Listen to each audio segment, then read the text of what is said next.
Well, Pete, when you said you was bringing me trout fishing, in my head I had sunshine, blue skies, it was going to be amazing. However, although not great conditions for us, or the stalking, we should have a chance of a trout or two, shouldn't we? Yeah, I mean, it's great weather for it, overcast and a bit of rain.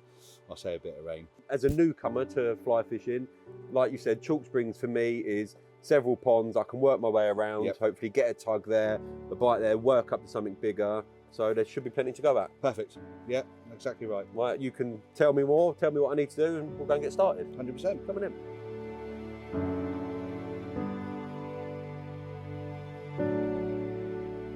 Right, Pete, as some of these guys will know if they've watched our films, I'm an average carp and coarse angler at best. Fly fishing, I've been with you, this will be my second or third time. But I'm quite interested, I've got to be honest. The times I've done it, it's been quite addictive. It's a new skill I'd like to try and master, if you can say that. But it's a whole new world. It is, yeah. I mean, look at these. Like, you've got boxes and boxes of different sparkly bits, fluffy bits. Some bits there's barely anything on it. So what are we going to look at today? How are we going to start? Well, generally, days through the colder months, you want to look at sort of more of the lure style flies, like your blue flashes, your cat whiskers, you know, montanas and things like that. And that's encouraging like a predatory strike, if you like. You're agitating that. Agitating them. I mean, trout are quite active through the cold months anyway, as we know, and it's trying to put something through their layer, because that's an important part. It's got to find depth. Yeah, of course. And then it's trying to agitate those, you know, and sometimes that doesn't work, you know, and then you have to flip complete to the other side of it and use something called a buzzer, which I'm sure we'll show later on in the feature. That you know, a buzzer is hardly anything on, as you mentioned there. So scaling it back, you know, very delicate presentation. I think that's what I like. You seem to be very in tune with the lake. The fly anglers I've seen, when they're out on the banks, they're constantly working at it. You know, as carp anglers, we can get quite lazy and wait for the fish to come to us. With this, it's minimal gear. You're on your feet. You're moving all the time. You're changing. You're working it. You could have a prolific hour and you catch your bag, or you could be out there all day struggling for a bite. Absolutely. You know. And that's what it's about, isn't it? 100%, and that's the great thing about it. I think that with the weather, we shouldn't be too far away from catching a few. Well, come on then, let's go. I want to get the first fish on the bank, and then I want to try and get a good one. Yeah? Perfect. So yeah, always worth taking the advice from the owners or the managers of the venue. So Callum said to me this morning, it's worth trying west, which is when you're in the lodge, it's on your left and right in front of you. That's the one with the go-to to catch some rainbows. Then he said if you want to sort of target and stalk out one of the big, I mean, stalking's going to be difficult today with the weather we've got, but we're going to persevere and give it a go for one of the larger browns that they've got here, which I'm sure Alex will be going around showing you some of the, up at the top where the entrance is. They've got some that they bring through themselves on the farm, so really good to have a look at those as well.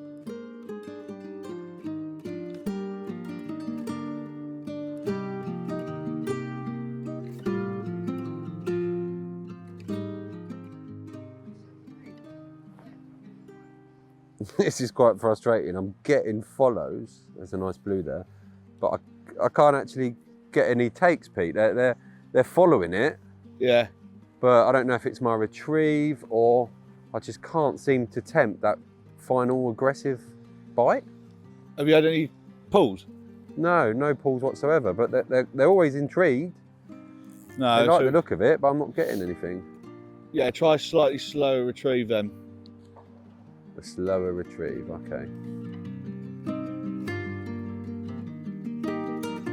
It's quite exciting. It is that sort of whole. Again, I'm watching them follow it very, very vividly. But if you notice where we've been here for 10 minutes, and we've sort of been casting, and there's certainly not the same numbers. They've probably moved up there a bit. So this is why it's really important to keep moving. So we'll give it a couple more casts, and then we'll try at the top there, or middle to top.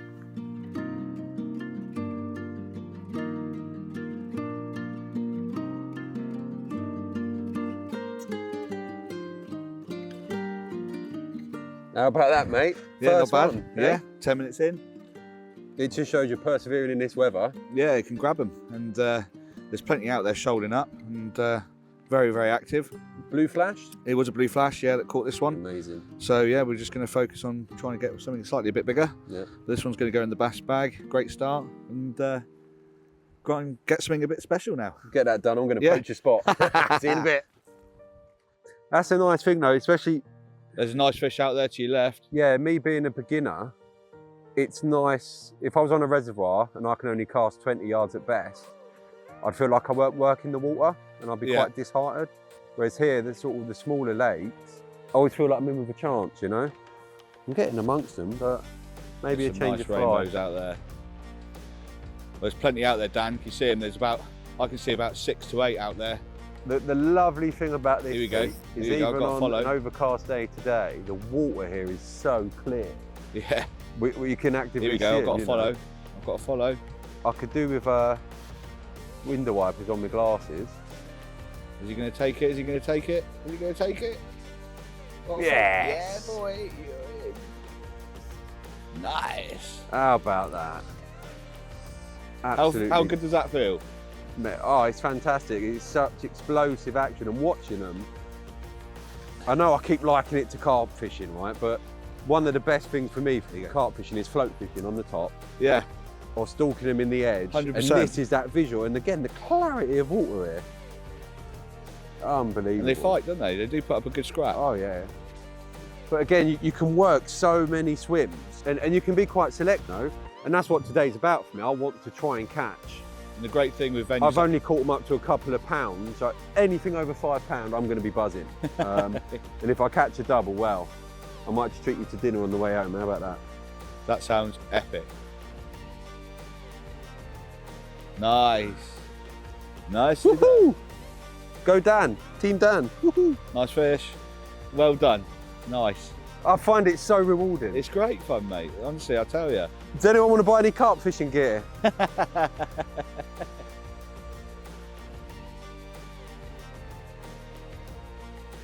Well, my first rainbow from Chalk Springs. It's always nice to get the first one under your belt. This one's going to go in the bag, and then I'm going to try it for a bigger one next. Made up though, it's actually worked and I cast a line, so yeah, very happy with this one indeed.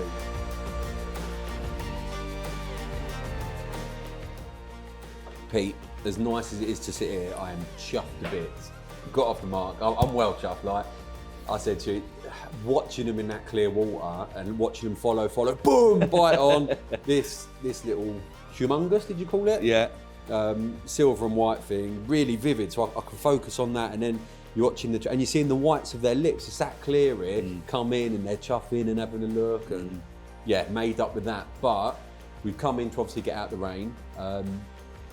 Big ask.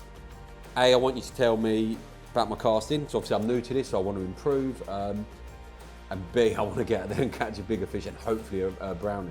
Yeah, that's what we're here for. So first and foremost, fly-wise, change that now if I wanted to catch a better fish? Yeah, I mean, especially now it's sort of dried out a bit and the lights come up a bit more, I think we're just going to need to scale down a little bit, more of a subtle pattern. Okay. Because that's quite in your face Yeah, pattern. no, yeah. Definitely. Like, very much like aggravating, like we said about this morning, getting a bite. That worked really well. You caught a fish on it. Now I think what we're going to do is either go on to an olive damsel. Okay. Like various nymph patterns. Yeah. We've got the Matana, which is still in your face kind of pattern. But it's a bit smaller. Yeah, smaller, and it will scale down a little bit. And then obviously we'll see how that goes for an hour, and then we'll probably try some of the buzzers which I've got in there, and I've got some other various patterns. I mean, this is a good thing. Yeah. You know, it's You've trial. got loads to try. Absolutely. So yeah, the damsel, and I think what we'll do is we'll nip the tails off, because what I've been experiencing is getting quite a few tugs and plucks. So they're coming and grabbing that. Yeah. But obviously you're not setting the hook. Yeah, they've been very finicky, especially more going into the afternoon. I think we're going to see that even more so. So just by nipping off a little bit of it, so you can still achieve the same pattern, but you're just making it a slightly smaller pattern, which hopefully will.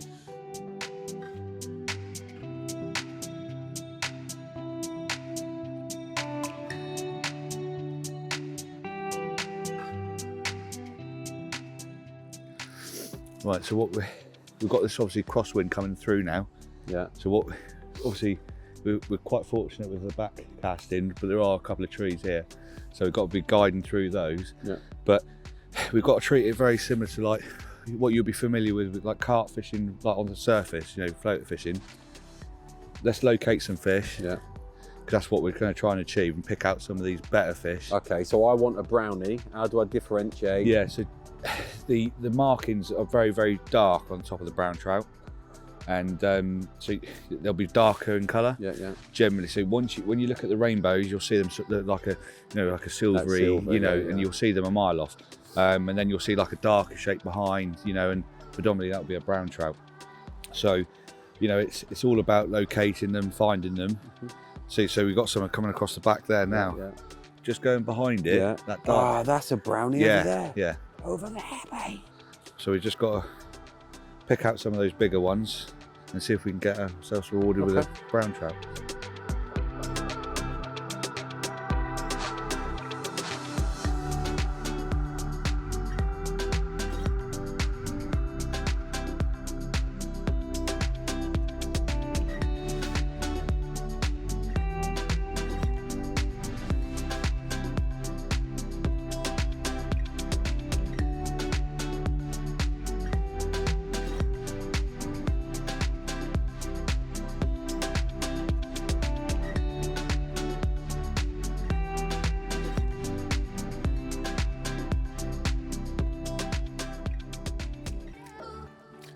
So cutting down the damsel has definitely proved to be the one.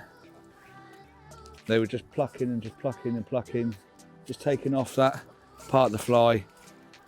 I think that was my 4th cast on East Lake here at Chalk Springs and Wallop.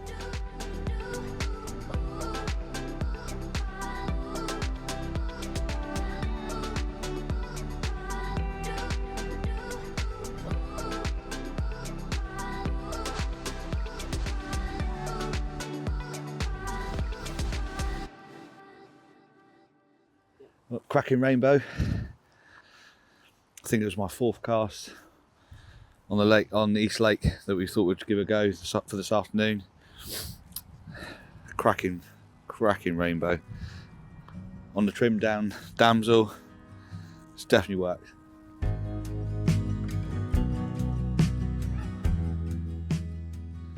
Right, Pete, you've had a bit of action. I've had nothing. So, the secret box, my friend. Ah, you stole my box. I have. Yeah. So yeah, look, definitely try a little. I mean, it's a little sort of.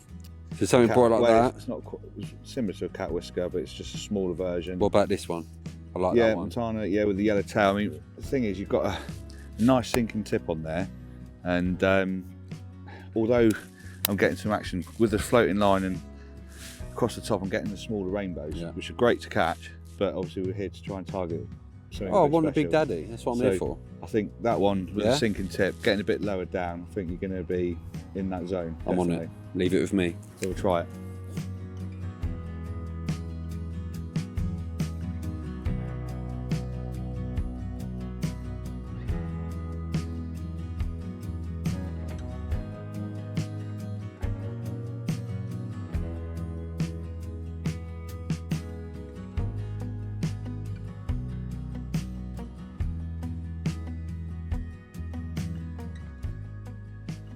Whew. Well, I was hoping for a brown, but then the afternoon got harder and harder, and I was just thankful for a bite. Last cast is at R4. We're at about 10 past. That'll probably do us for the day. Another lovely little rainbow. So I've still got a hunt for a brown trout, so I will definitely be back. When the fish are in that good a condition, you cannot say no, can you? Hey, look at that.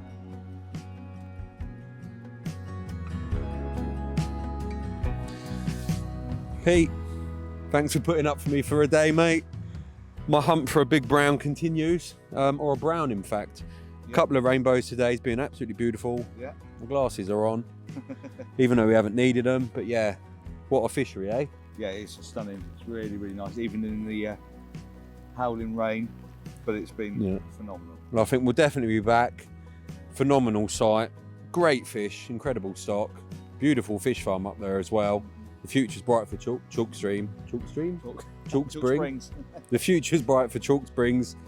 Yeah, let's get on the road, eh? Yeah, back to Devon.